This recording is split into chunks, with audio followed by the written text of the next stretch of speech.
Well, hello there. I didn't see you come in. Welcome to another Corran in the Mornin. It's been a quiet week in the Star Wars CCG community, but I got a few games in. First off, I had a rough game with Tom on Gemp. He was playing Skywalker Saga with Luke, and I was on court, having added at least one card from set 18. I got a strong early start, dropping enough characters at the audience chamber that he initially deployed his Luke Skywalker Jedi Knight at the Pit of Carkoon. Unfortunately, the next turn he deployed Leia Rebel Princess and canceled Scum at the audience chamber. I tried to put up a fight, but I've reduced the number of answers to Leia Rebel Princess in the deck, and it was already a rough matchup. I made a bunch of mistakes and lost the game. After the game, I had a little bit of a hissy fit on Slack about how Leia Rebel Princess needs a shield.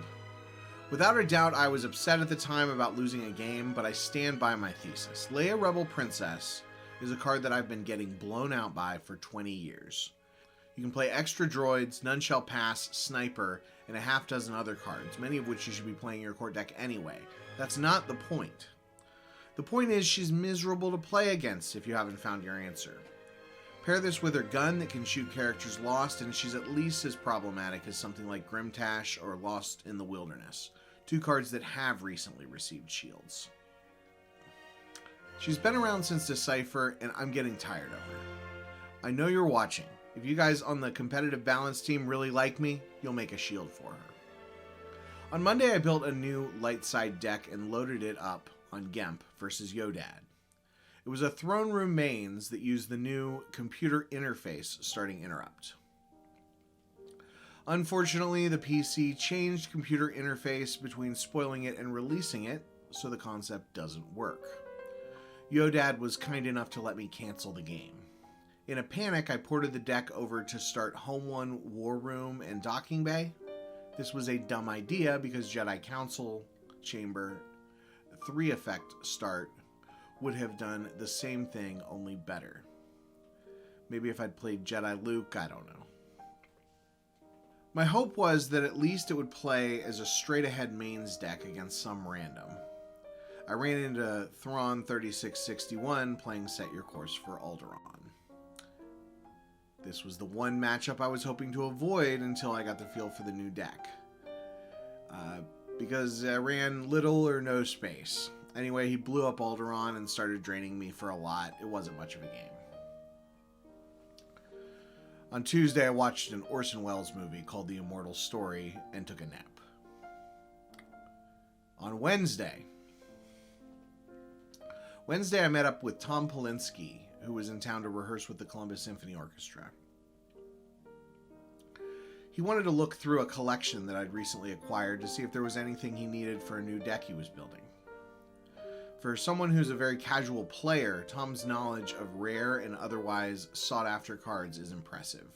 In the 5,000 or so cards he looked through, he was able to pull out 100 rares that I'd missed going through the collection.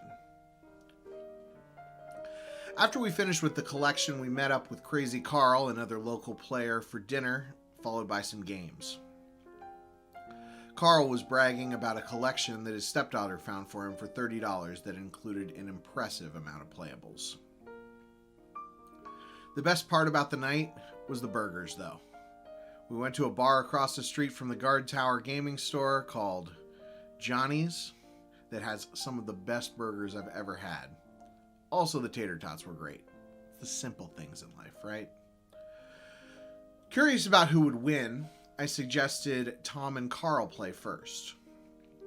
Carl was on Shadow Collective, and Tom was going to play his Yavin 4 Ops, but I suggested he use his Prophet deck instead, so the game would be more interactive. Carl won pretty handily, as Tom hadn't played Prophet in a long time, and didn't really have a plan against Shadow Collective. We jokingly blamed the loss on power creep. Next up was my Destroyer Droids ASM versus Carl's Watch Your Step. Like Tom in the previous game, Carl didn't really have a game plan for this matchup. I mean, who would? It's not a very good deck. He came after me with Obi-Wan, not realizing that my droids would reduce his defense value. It was definitely a fun game, though. Lots of battles and weapons and everything. Tom and I ended the night with my throne room versus his Hunt Down V. It was the end of the evening and the store closed before we could finish this one, but I'm hoping Tom sticks with this deck because it feels like a good fit for him. Well, thanks everyone for joining me this morning. I do not promise to make these with any sort of regularity, but I hope you enjoy whatever I make. As always, you can go to starwarsccg.org to learn more about the Star Wars customizable card game, and kendallcast.ninja for all of my original content. And may the Force be with you.